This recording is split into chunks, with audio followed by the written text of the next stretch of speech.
दर्शक दिन नमस्कार सम्पूर्णमा मेरो युट्युब च्यानलमा स्वागत छ। आज कान्छी रिभ्यू लिएर आएको छु। सुरुदेखि अन्तिमसम्म हेर्नुहोला। ऊ त सलिनाको उसको मामाले चाहिँ सागरलाई किडन्याप गरेर जङ्गलमा चाहिँ राखेको रहेछ र उसको सलिनाको मामा चाहिँ 2 नम्बर धन्दा गर्दो रहेछ र सबै सम्हाल भनेर चाहिँ उसले आग्रह गर्छ। तर ऊ कहिले पनि मान्दैन। यस्तो नराम्रो काममा म कदापि पनि म मान्दिनँ भनेर जिद्दी गर्छ र त्यसैले उसलाई सजाय दिइरहेको हुन्छ। सलिनाले चाहिँ छुटाउनलाई चाहिँ कोसिस गर्छ र सागरले भन्छ कि ल अरू केही गर्नु परेन, मलाई मद्दत जस मेरो कान्छीलाई चाहिँ जसरी भए नि फोन गरेर चाहिँ बताइदिनुहोस्, सुनाइदिनुहोस् भन्छ र ऊ हुन्छ भन्छ। तर पनि त्यो कहिले पनि सम्भव हुँदैन र उसलाई कहिले पनि भनिदिँदैन। र कान्छीले चाहिँ उता गाउँलेहरूले चाहिँ फेरि भन्छ, कान्छी यसरी त तर्पेर नबस्, अब जे जस्तो भयो नि बरु अर्कै केटा खोजेर बिहे गर भनेर चाहिँ भन्छ। तर पनि ऊ मान्दैन कहिले पनि।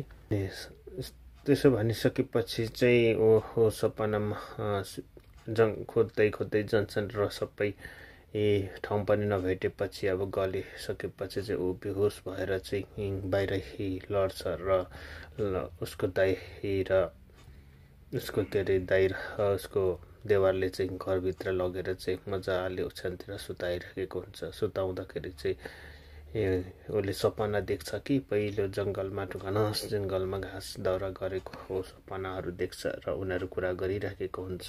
ससुराले भन्दै हुनुहुन्थ्यो पहिले पनि माथि माथि जङ्गलमा नजानु है भन्दै अनि दाउरा त अनि यतैतिर खोजौँ, यही पनि पाउँछ भन्छ। कान्छीले चाहिँ हजुरले काट्नु, म पारिहाल्छु कि त्यही भएर चाहिँ भन्छ। अनि सागरले चाहिँ के हुन्न, माथि जाउँ न भन्छ। अनि कान्छी चाहिँ केही पनि हुँदैन, जङ्गलले बेतवात भइन्छ, म यता जाने तिमी यता जाने, अनि केही भइहाल्यो भने त तनाव हुन्छ नि भन्छ। अनि सागरले चाहिँ खै तनाव भयो के भएर म भेटिहाल्छु, म केही भएर हराइहाल्यो तिमीले मलाई भेटिहाल्छौ, भइहाल्यो नि त के भएर जाउँ भन्छ। अनि कान्छीले हराएपछि चाहिँ खोज्नु कम्ती जे हुन्छ भन्छ। अनि सागरले हो त्यस्तो है, के म हारिहाल्यो तिमीलाई त झेउ पो मान्ने भए रहेछौ भन्छ। अनि फेरि कान्छीले कस्तो भन्नुभएको बुढा, यस्तो हराउने खोज्ने कुरा कहिले नगर्नुहोस् है। म त मेरो बुढाले त जे जस्तो भए पनि यति हराइहाल्यो भने पनि जमिन भयो पनि पानी मुनि भए तापनि जहाँ जस्तो गयो पनि म हजुरलाई खोजेर छोडेरै छाड्छु, भेटेरै छाड्छु भन्छ।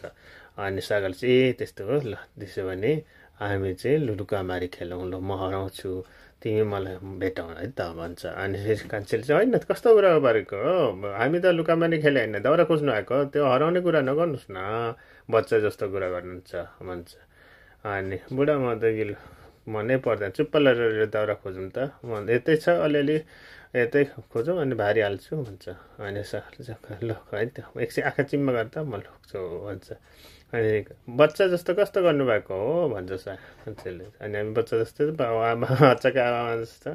अनि सागर चाहिँ बच्चाको बाबा हो, तर पनि बच्चा जस्तै भएर रमाइलो गर्नुपर्छ नि त वडी। अनि ल आँखा चिम्मा गर त ल भन्छ। अनि मलाई भेटी हेर न त कतिको सक्छ, ल म हराइहालेँ भने कतिको भेट्न सक्नुहुन्छ भनेर नि भन्छ। अनि कान्छीले चाहिँ मलाई कतै भेट्नुहुन्छ त, कतै छोडेर जान सक्नुहुन्छ त भन्छ। अनि सागरले चाहिँ भेट्न सक्नुहुन्छ कि नै, कस्तो हुँदो रहेछ महसुस गर्नलाई नि भन्छ। ल ल भन्छ र कान्छीले एकछिनमा 1 सेकेन्डमा नै भेटेर देखाउँछु, 5 सेकेन्डमा नै आँखा खोला है त त्यसो भने ल भन्छ।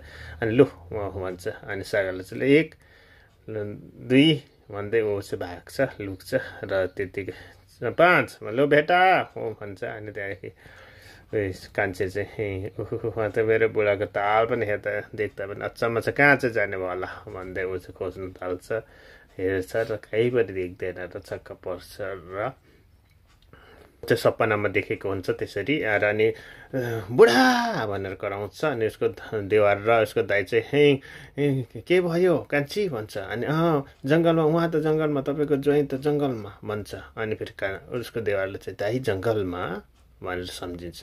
अनि फेरि उसको दाइले ज्वाइँ साहब जङ्गलमा भनेर सम्झिन्छ। उनीहरू यत्तिकैमा हुन्छ र अर्को भिडियोको लागि पर्खिनु पर्ने छ। आजलाई यति नै, अर्को भिडियोको लागि पर्खिनु पर्छ। हस् त, जय नेपाल, सी।